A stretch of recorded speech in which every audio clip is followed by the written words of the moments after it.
Thank you and welcome to the show this morning. The topic this morning is acts of prejudice. Oh man, let's see. Prescription for racism. Prescription, acts of prejudice, prescription for racism. I forgot that almost completely. And our guest is Dr. EKSanford from Tennessee State.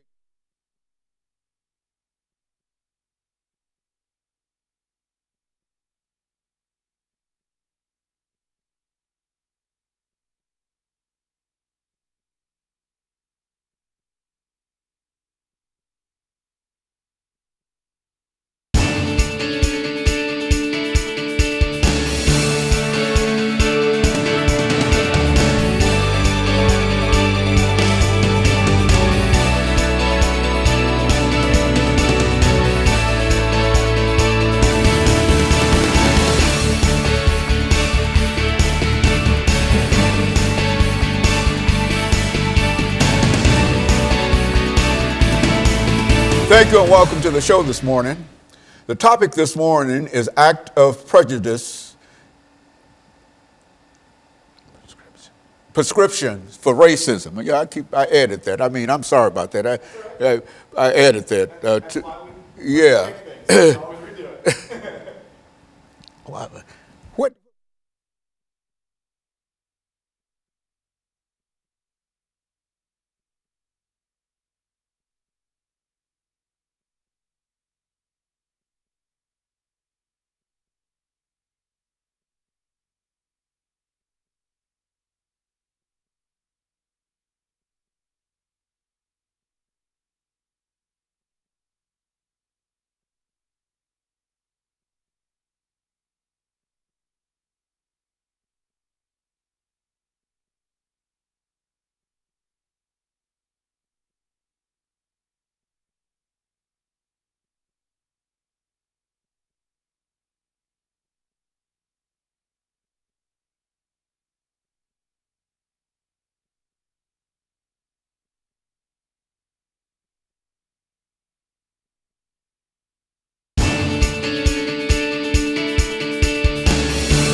Thank you and welcome to the show this morning.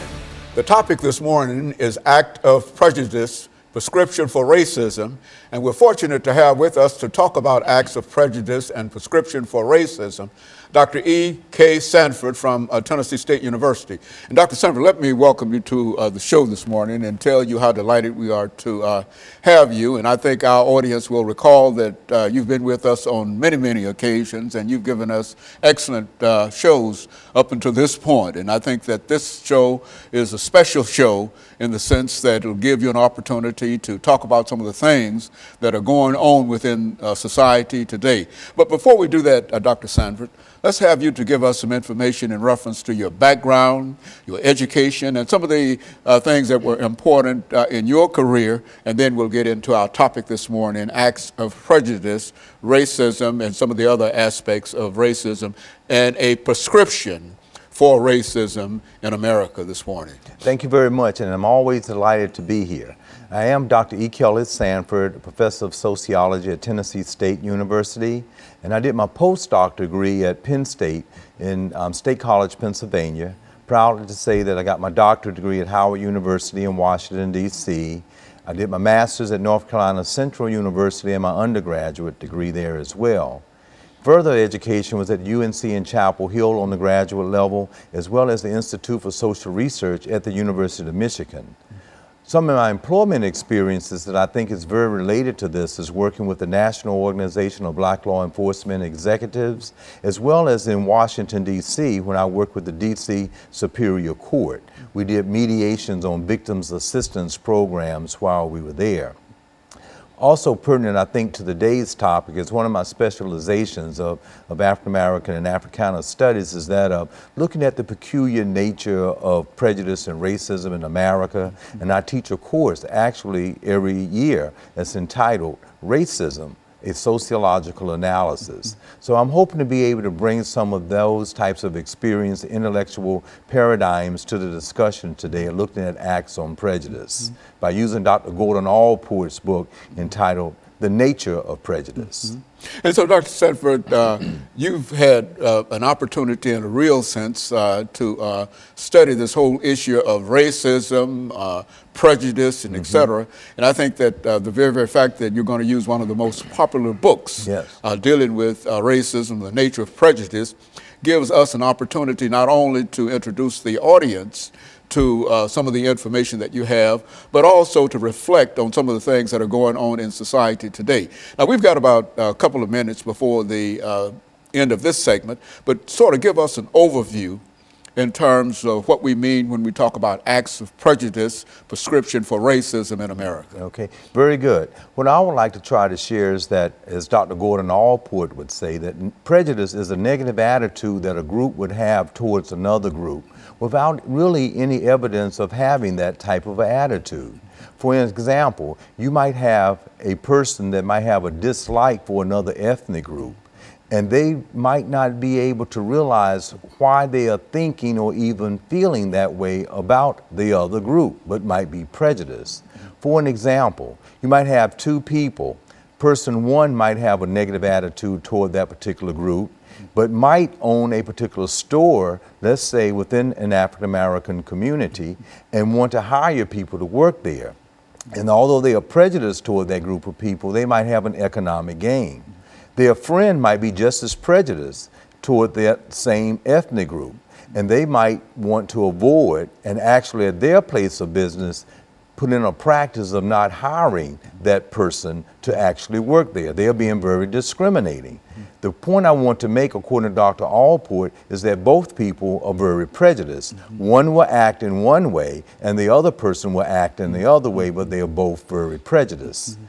This is why I want to try to make the observation that's going on in a political campaign of an entire group of people that might have a leader that they are now saying, well, gee, that person is saying something that I really think. And while at one point they may not have expressed it out loud, now they're willing to show up and to express it, because there are those two types of people that might have a dislike for certain policies or other group of people, but might act out their prejudice openly because they feel that someone else is a billionaire or in a leadership role and can say and act in that way, that so can I. And so in real sense, Dr. Sanford, as we get ready to end this segment this morning, we're saying that prejudice has an impact upon all of us. A person can either be prejudiced or not prejudiced, but whatever his attitude might be, he's going to live within a community of folks that will have an impact. And we're going to talk this morning about some of the acts of prejudice. What we'll do, we'll take our first commercial break, and we'll be back with our audience following this very, very short commercial break.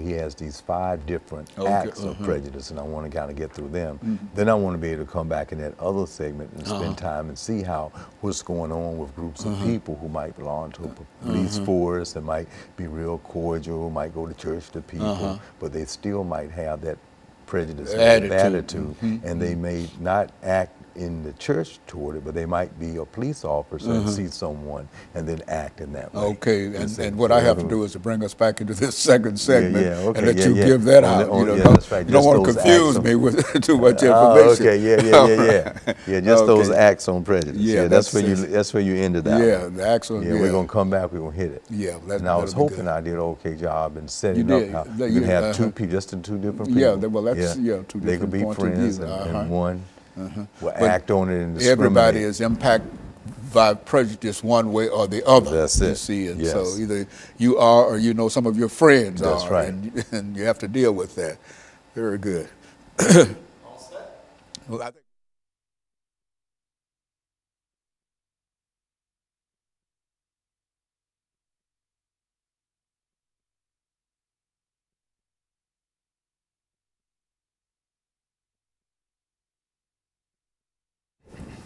Thank you and welcome back to the second segment of the show for today.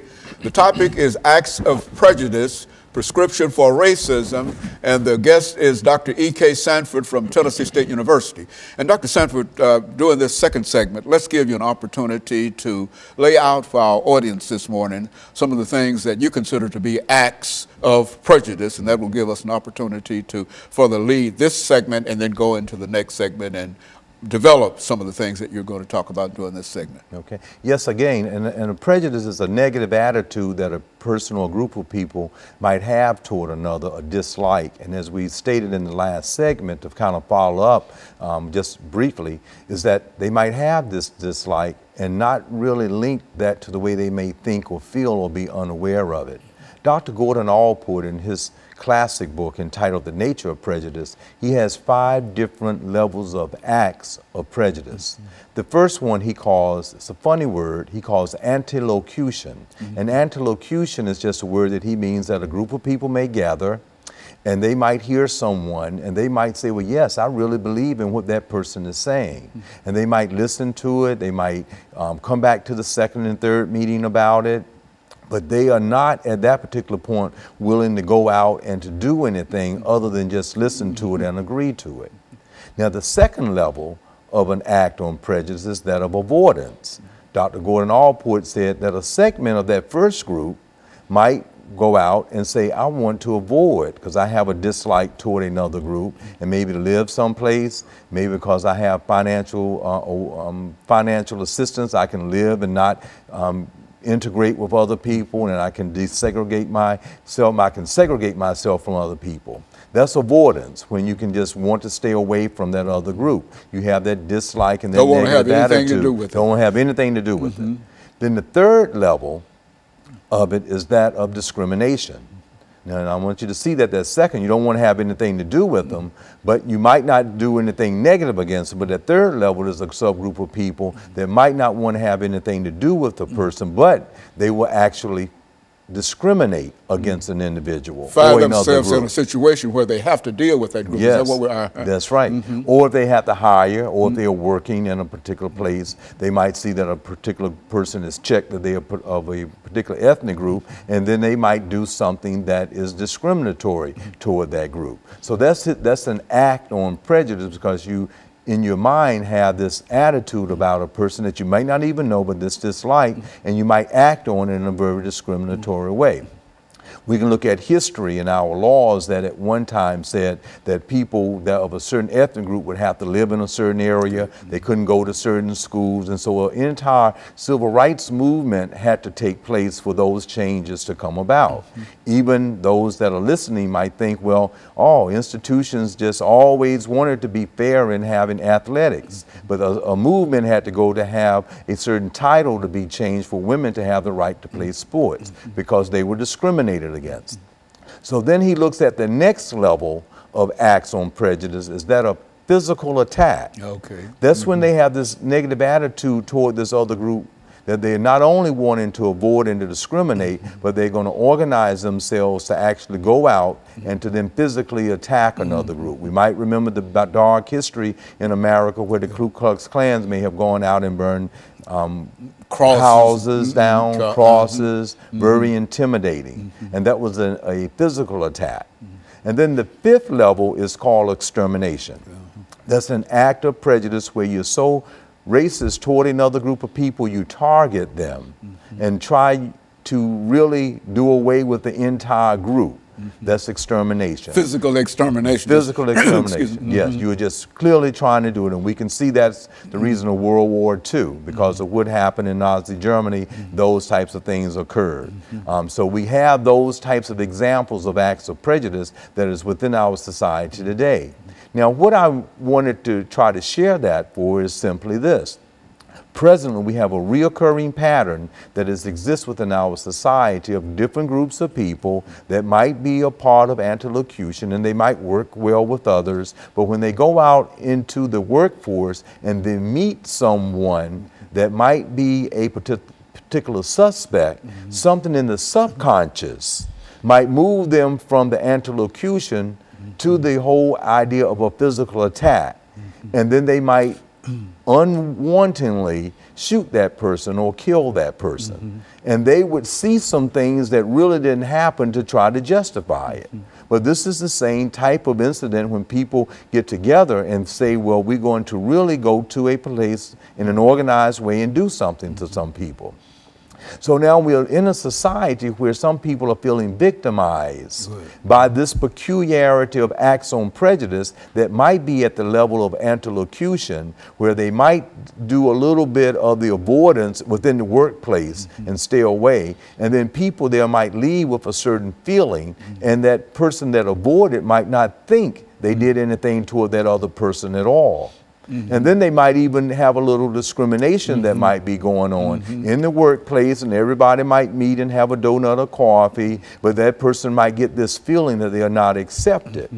And now they will then have some of these acts of prejudice where they might move to then do some physical attacks because what they have personally felt is going on in their life, that they went to school, they tried to assimilate, they learned the language of the dominant group, they're dressing like the dominant group, and they're still not being treated fairly. And then they might go out and then be in a postmodernist age, have some thoughts about something they see in cyberspace, Facebook or whatever, that might make them make a decision to go out and do a physical attack about some other attack that was done against them. So it becomes this kind of an integration of something that is going on that's an act on prejudice that moved into a physical attack by another person that might not think they did it, but they actually did it to that individual. And so in a real sense, Doctor, we're saying that sociologically, that a person can not have a prejudiced bone in his body, but his relationship with other folks, the kind of conversations that he becomes involved in, can move him from that first act up to the last act simply by the environment and the things that he hears that are said in reference to that group or that individual. Is that what we're saying? That's what we are saying, and we are not saying 100% of that group. We are saying that in that antilocution, going back to if we can just observe what's going on before us in a national level at political campaigns, how you might have an entire group that might get at the same group that would have done physical attacks. Number 4, Ku Klux Klan, David Duke. Others that will show up because they are feeling depressed within the economic system that they are in, and they are all at the same place. Some will lash out while some will not. Okay, very good. And what we're going to do, we're going to take this second commercial break, and we'll be back with our audience following this very, very short commercial break.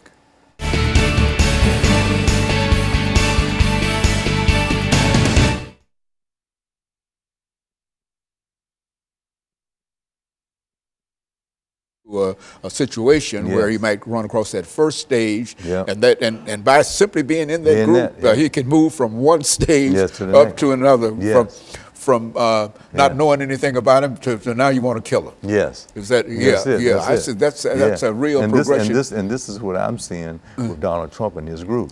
See, I don't think anything is wrong with Donald Trump. I think he knows that that group is out there, and then when he says that, his polls keep going up and up. So he started using that language over and over again. Make that as a point. That's a point. That's a good point. Okay.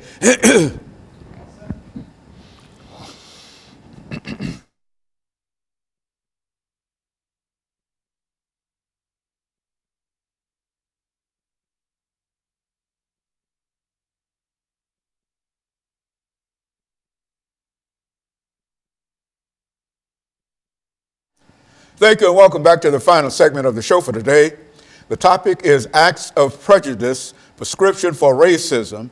And we have with us to talk about acts of prejudice and the prescription for racism, Dr. E. Kelly Sanford from Tennessee State University. And so, Dr. Sanford, let's see if we can finish this last segment by having you make some comments in reference to an individual who might be caught within that first act that you're talking about, and as he or she moves up and eventually move to the 5th act in which they are ready to exterminate an individual. Go on, speak to it from that perspective. And thank you very much. And that is indeed how Dr. Gordon Allport would see it. That first person that might have this feeling or dislike toward another group but wouldn't act on it could be potentially a part of going into membership or just going to a group, and when things are being said, they might listen to it and agree with it and vote for it, but a subgroup of that group might move on to the next level, and then the next level to the next level of physical attack, where they might make a decision to go out and do it. Now, this is where the prescription for racism of those earlier attacks, the listening audience need to understand. When that group of people start to go out and they seek out a group of people, whoever they might be, based on certain physical characteristics or where they might be socially located within a community, that they know they are targeting that group of people, or if in a hiring process they are not allowing a group of people based on the ethnic group that they have checked that they are, or gender that they are, then that's when the racism or the sexism enters into the discussion about the whole prescription of racism within the society in which we live in. Now, when we look in our larger problems of reoccurring patterns of, say, police officers that are disproportionately killing African American males, I want us to keep in mind this act on prejudice, because I think if we interviewed, say, any of the officers in the rank and file line, all of them would say, well, no, we would not go out and act toward any other citizen in any different way than we would another person. But out of that group, you can have someone that in their private life would avoid, and then in their private life would do some discriminatory acts. And this becomes a part of their subconscious, looking at the social psychology of it. And when they are out in the force, and then when they are out to stop someone, that individual may not be doing anything that is being degrading or not following the rules. Or even if they were not following the rules and you have to shoot them, do you have to shoot to kill, or could you shoot in the leg and they fall down and then they couldn't do anything? But is there something in that physical attack that emerges from how some of the preceding acts of prejudice may have been in the environment as you grew up that might cause you to then shoot to kill, or after you're down to continue to shoot 15 additional times? And so in a real sense, if you've got a group, hypothetically, of 20 people, and as they move from one stage to another, you might have only, 15 move up to that second stage, and then 10 to that third stage, and 5 to that fourth stage. And that fifth stage, in which there is an idea of extermination, you have only 1 or 2 out of those 20, but all might be considered to be what? Prejudice, but they've moved from one stage to another stage. Yeah, that's absolutely right. And now, as we are seeing this radicalization of other groups that are probably experiencing within the society or system in which we live in, some of those acts of the lesser stage of prejudice, they may then start thinking, how can I get back at that by this physical attack? So, and then I guess my point is, it can go from one ethnic group to the next ethnic group, or I hate to use this word, Uncle Tom, sometimes you can find people within one ethnic group that the dominant group can get another person to act and behave and think and say things in a certain way. I guess you want to say they've been bought out, or they may have assimilated to a certain degree that they may not try to understand that particular ethnic group, although they belong to that ethnic group themselves. However, going back to this issue of the problem that we are seeing in our society today, many people that might be the victims of it are now turning that into another type of act on prejudice and physically attacking. So I hate to date it, but as we have this conversation, there have been many types of attacks that have occurred in America and throughout the other country, and some people in their minds may be acting this thing out in a more physical, or to the point of exterminating another group of people, or the idea that another, even entire society, they could, regardless of who is in the building, if they are just called American, they want to get rid of them. So that's an extermination, an act on prejudice as well. So would you say, Dr. Sanford, that many individuals do have an opportunity. It's really a decision that an individual has to make as to whether he is willing to move from level 1 to level 2 to the final level. That is really an individual's decision, but it's sort of formed by the group itself, by the kind of folks that you're involved with. Would that be a correct assessment of that? That is very, very correct. And one of the things, since we are in higher education, is to try to have diversity in education, so that group that's, because of legal segregation hundreds of years ago, things are still pretty much that way today, or people might still be separated and might have those attitudes, that through a system of education, that they will change their attitudes and values in a different way. And we have indeed seen that. We've seen that with the millennials, and how our Supreme Court now allows this discrimination that was going toward gay brothers, lesbians, sisters of being married. Now they changed that law because there was a change in people's attitudes that were born in the 80s and the 90s. And so the same thing with the civil rights movement, when there was an act of prejudice, of discrimination, as well as physical attack, was a social movement that went on and on, laws were changed. And now supposedly there are improvements to the point that we have a first African-American president, two-term president. So we see change with the whole infusion, but you have to understand that those things are there. And this places someone in a high authority level to have to understand that much of the anti-locution is still very present, that first level within our society, of people just feeling in a very prejudiced way. And you can see within the political campaign that's going on at the very present time, when a person figures out there's a whole group of people, regardless of their education, economic status, they might feel depressed or suppressed, and they might start thinking in a way, and then they go out and they meet and they rah-rah about it. So you can see some of the people with their flags up and everything that ready to move to the next section. Next step of it.